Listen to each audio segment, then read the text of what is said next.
As drugs and violence is a common theme in a crime and thriller show, the first show I'll be talking about is Breaking Bad, which is a TV show about the making and business of drugs.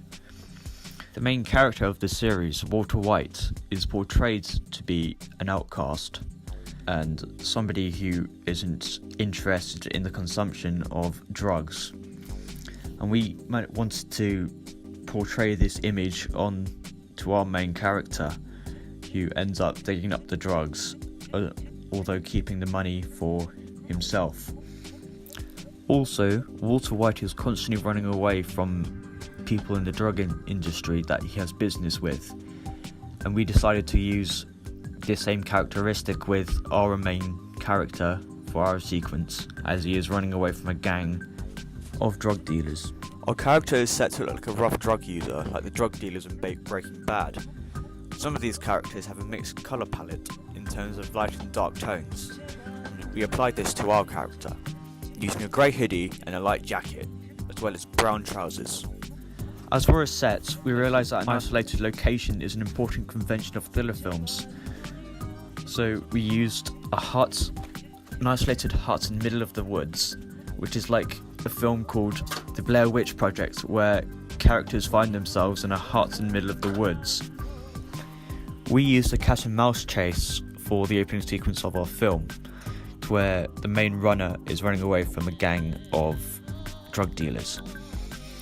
This is, however, a very typical action convention, but this is also used in the opening sequence of Season 1, Episode 1 of Breaking Bad, to where Walter is driving quickly away from something that the audience doesn't know about. As this happens in our sequence, it creates a sense of suspension and mystery within the audience, because we don't know what will occur next, whether the next action scene is in less than a second away, or in 5 seconds time, and maybe not at all. Our main character plays a stereotypical teenager that is portrayed by films, someone who is involved with drugs. He does contradict the stereotypical character, because he doesn't consume these drugs, and as mentioned before, he is considered as an outcast, although he does have no intention of consuming drugs, just like Walter White. The way our sequence challenges the conventions of a thriller is that there is a lack of theme of violence.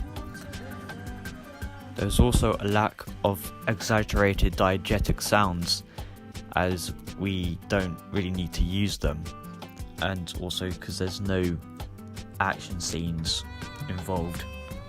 The next film I'll be talking about is a film called John Wick, which focuses on a retired assassin in search for men who broke into his home, stole his vintage car, and killed his puppy, which served as a memory of his recently deceased wife. Unlike our sequence, this John Wick contains a lot of shooting and violence. Like our sequence, a mission is to be accomplished, and this is a very typical action convention. And we use this in our sequence as the runner wants to sort everything out that has happened with the drugs and the money, leaving a message for the gang that he is running from. And in John Wick, a mission is to be accomplished, as mentioned before. We decided to apply this because it adds a more interesting plot, so the audience is more captivated through the film. The cat and mouse chase convention was mentioned before, and this is very much used in John Wick, but instead of John Wick being the mouse like our main character who is running from a gang, he is the cat chasing down the villains, being the ones who killed his puppy and stole his car.